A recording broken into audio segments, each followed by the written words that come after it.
I never imagined that betrayal could be so meticulously orchestrated until I found myself standing amid the ruins of my business empire on a cold November morning. The taste of bitter defeat was as sharp as the chill in the air. I had worked for years to build a company I loved, a thriving venture that once turned a modest startup into a $50 million enterprise. Yet, in a single calculated stroke, my mother-in-law, Gloria, had systematically sabotaged my operations, leaving me bankrupt and broken. And the ultimate twist? She had no idea that beneath her own polished exterior, I had been secretly acquiring her company for years, a secret weapon I'd nurtured in silence until the perfect moment to reclaim my dignity arrived. I remember the early days of my entrepreneurial journey with vivid clarity. Fresh out of college, I had been determined to create something of my own, a company that would not only provide financial stability but also offer a creative outlet for my passion for innovation. In a cramped office with peeling wallpaper and outdated equipment, I poured every ounce of energy into building what would eventually become Nexitech. I spent countless sleepless nights researching market trends, networking with investors, and tirelessly coding software that, despite its humble beginnings, soon caught the attention of local businesses. Slowly but surely, Nexitech grew from a daring dream into a formidable enterprise, and before I knew it, we had achieved a revenue milestone that few startups ever reach. I took pride in every accomplishment, believing that my success was a testament to hard work, ingenuity, and relentless perseverance. My business success, however, inadvertently intertwined my fate with that of my mother-in-law's company, Glorious Events, a well-established event planning firm that had long been the pride of her social circle. Gloria was a woman of ambition and uncompromising standards, a shrewd businesswoman who managed her company with a mix of charm and ruthless efficiency. For years, I had endured her biting remarks at family gatherings, subtle jabs at my lack of experience, criticisms of my decisions, and insinuations that I was not cut out for the world of high finance. While I initially tried to prove my worth by excelling in my own ventures, I soon discovered that Gloria's influence extended far beyond family dinners. She began orchestrating deals that deliberately undermined my efforts at Nexitech, manipulating contracts and using her insider knowledge to redirect lucrative opportunities away from me. It started with small inconveniences, a rejected proposal here, a delayed payment there, but over time her interference escalated into a full-blown campaign to bankrupt my company. I first noticed something was terribly wrong when I received an anonymous tip that several of our key clients had abruptly canceled their contracts. My phone rang incessantly with calls from anxious employees, and panic set in as I reviewed our financial statements. Figures that once represented growth now plummeted in a matter of weeks. My heart sank as I realized that my business, which had taken years to build, was crumbling before my eyes. Every meeting, every presentation, every innovative pitch that I had so meticulously prepared was now rendered moot by a series of calculated moves that I suspected were orchestrated by none other than Gloria. At first, I tried to salvage the situation quietly. I contacted our major clients, seeking to understand the sudden drop in business, but the explanations I received were vague and unconvincing. It wasn't long before I pieced together a pattern, a string of unauthorized changes in our vendor agreements and secret communications with my competitors. The evidence was damning. I felt as though I was caught in a trap, a carefully laid snare by someone I had once considered an adversary only in casual conversation. My suspicions pointed directly at Gloria. How could she, a respected figure in the industry, be behind the systematic destruction of my company? In a desperate bid to turn the tide, I began an investigation of my own. Late nights were spent poring over emails, financial records, and legal documents, searching for any clue that could expose the mastermind behind the sabotage. Every detail, every transaction was meticulously logged in a private ledger. As I dug deeper, I discovered that Gloria had been funneling money from joint ventures and renegotiating contracts behind closed doors, all designed to siphon off revenue that rightfully belonged to Nexitech. The betrayal was multifaceted, a personal vendetta mixed with ruthless business strategy, and it left me reeling with anger and heartbreak. Yet amid the turmoil, a quiet, strategic plan began to form in my mind, a plan born not just of revenge but of the desire to reclaim my future. I had long harbored a secret ambition, to gain control of Glorious Events, the very company that Gloria had used to undermine me. In a bold, calculated move, I had been quietly acquiring shares in her company for years, a move that no one suspected. It was a risky gamble, a hidden insurance policy I set up as a contingency in case my own endeavors were sabotaged. And now, with my business on the brink of collapse, that secret weapon was ready to be unleashed. The revelation that I secretly owned a controlling stake in Glorious Events came to light during a tense meeting with my attorney, Ms. Richards. "Sarah, look at these documents," she said, sliding a thick folder across the table. "You have evidence of stock purchases, share certificates, everything that confirms your ownership. It appears that Gloria's moves to bankrupt Nexitech were designed to protect her own interests, and inadvertently you—" My mind raced with disbelief. The very person who had worked to destroy my company had, in her own ambition, provided me with the means to turn the tables. It was an ironic twist, a hidden legacy that I had cultivated without anyone's knowledge, a secret that now shone like a beacon of hope amid the darkness of betrayal. Armed with this revelation, I knew that I had the power to fight back. I began to consolidate my position in Glorious Events, reaching out to shareholders and legal advisors to assert my rights. I organized a series of meetings with key investors and board members, carefully presenting the evidence of Gloria's misconduct and the extent of my ownership. The atmosphere was charged with tension, as old alliances were questioned and new loyalties were forged. In one particularly dramatic board meeting, I stood before a group of skeptical faces and laid out the facts. "I have worked every day to build a company that stands for innovation, integrity, and perseverance," I declared, my voice steady despite the storm raging inside me. While my mother-in-law sought to destroy my dreams, she inadvertently set in motion the very mechanism that will secure my future.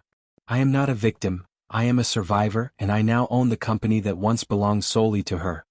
The room fell silent as the weight of my words sank in. Some board members looked at each other with a mixture of surprise and admiration. Others, particularly those who had long sided with Gloria, shifted uncomfortably in their seats. The scandal erupted in the media soon after.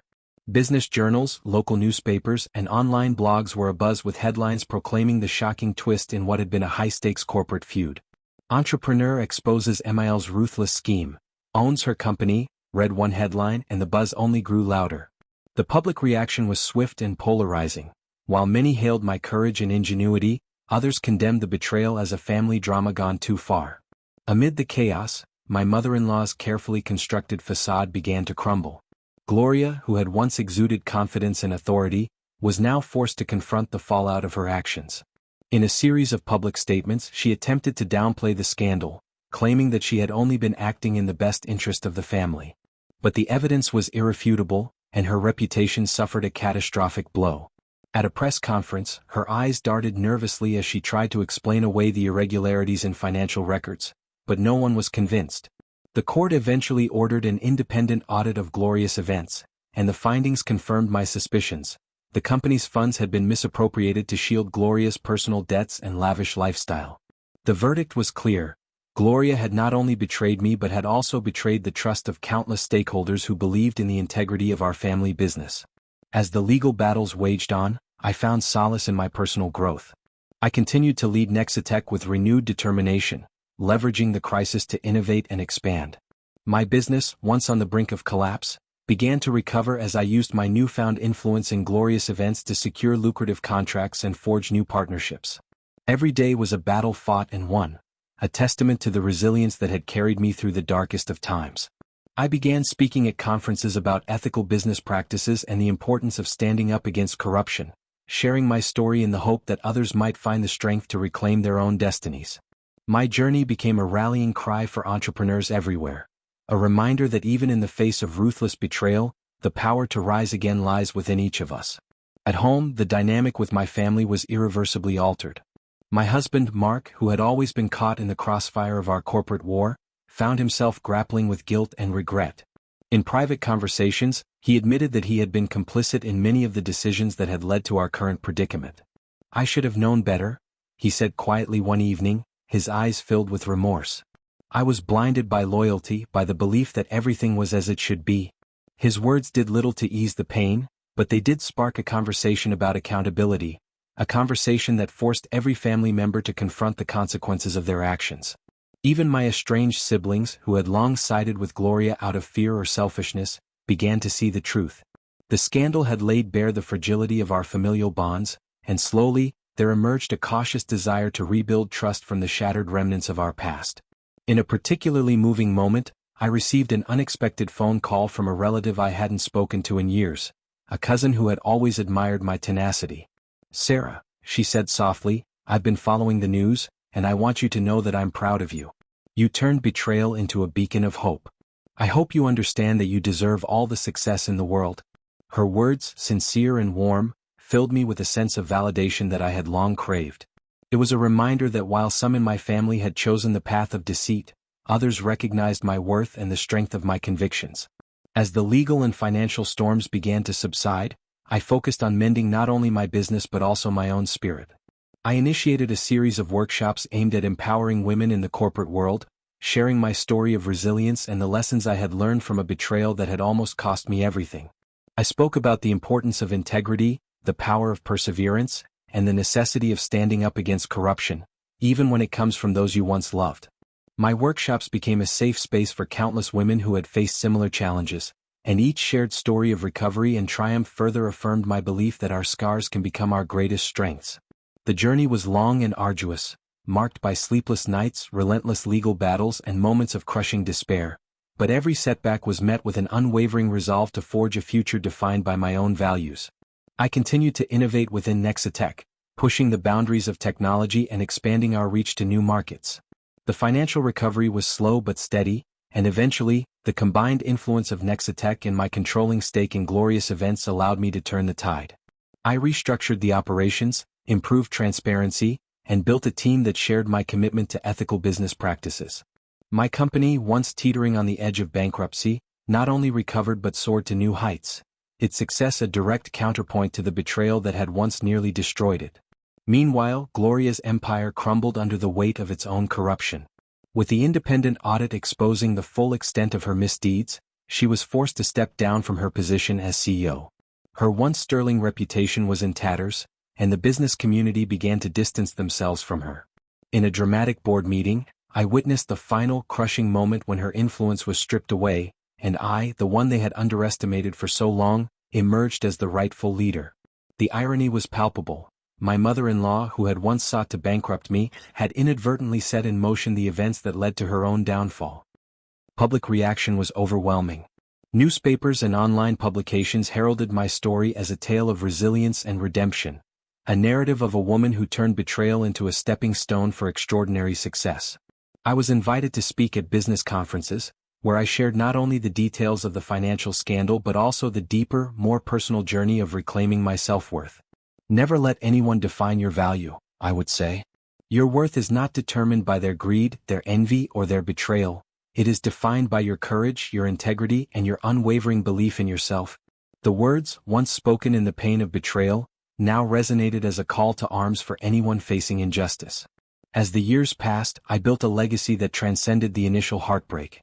I expanded my business ventures, ventured into new industries, and became a mentor to young entrepreneurs who saw in my journey the possibility of triumph over adversity. My story, once a painful reminder of betrayal, had transformed into a beacon of hope and strength. I learned that while the scars of the past might never fully fade, they can be the source of the greatest personal growth. Each scar was a mark of survival, each setback a lesson that had taught me the true meaning of resilience. At home, I slowly mended the fractured ties of family. While some relationships remained irreparable, I forged new bonds with those who had shown genuine remorse and the willingness to change. My husband, Mark, emerged from the shadows of his own guilt and began to support my efforts to create a more transparent and ethical business environment. My relationship with my siblings, once defined by rivalry and resentment, evolved into a cautious but sincere attempt at reconciliation. We began to understand that the betrayal was not just about money or power, it was about trust, and once that trust is broken, nothing can ever be the same. But even as we navigated those painful truths, I learned to let go of the bitterness, choosing instead to focus on the future. In the quiet moments of reflection, I often returned to the memory of that fateful November morning, the day when I discovered that my mother-in-law had secretly ruined my business, leaving me bankrupt, only to learn that I had been the secret owner of her company all along. That revelation, though it had brought immense pain, also became the cornerstone of my transformation. I realized that in every betrayal, there is an opportunity, a chance to rise above the hurt, to reclaim what is rightfully yours, and to build something far greater than what anyone could ever imagine. Today, as I sit in my sleek, modern office overlooking a city that never sleeps, a city that has become a symbol of my resurgence, I reflect on the winding, tumultuous journey that has defined my life. I have built an empire that stands as a testament to the unyielding power of resilience. I have turned betrayal into a legacy of strength and a platform for positive change. The scars of my past no longer serve as reminders of defeat. They are, instead, badges of honor that mark every battle I have fought and won. This is my story, a narrative of ambition, betrayal, and ultimate redemption. It is the story of how I transformed a devastating act of sabotage by my own mother-in-law into the catalyst for my success, how I uncovered a secret legacy that empowered me to reclaim my future, and how I turned every tear, every sleepless night, into the fuel that drives me forward every single day. I stand here now not as a victim of corporate treachery and familial betrayal, but as a triumphant entrepreneur, a leader, and a mentor to those who dare to dream despite the odds. My destiny is mine to shape, and every setback has only made me more determined to succeed. As I look ahead, I remain committed to building a future that is defined by honesty, innovation, and unyielding integrity, a future where every person, regardless of their past, has the power to rise above betrayal and create their own legacy. And while the memory of that bitter November morning will always be a part of me, it no longer haunts me. Instead, it propels me forward, a constant reminder that the greatest triumphs are born from the deepest wounds. I have learned that true empowerment comes not from avoiding pain, but from embracing it, transforming it, and using it as the foundation upon which to build a life of extraordinary achievement and unshakable self-worth. This is the story of my journey, a journey of heartache and hope, of betrayal and boldness, and ultimately, of a woman who refused to let anyone, not even her own family, define her destiny. And with every new day as I continue to forge ahead in the face of adversity, I carry with me the unbreakable belief that I am worthy of every success, every joy, and every dream I dare to pursue.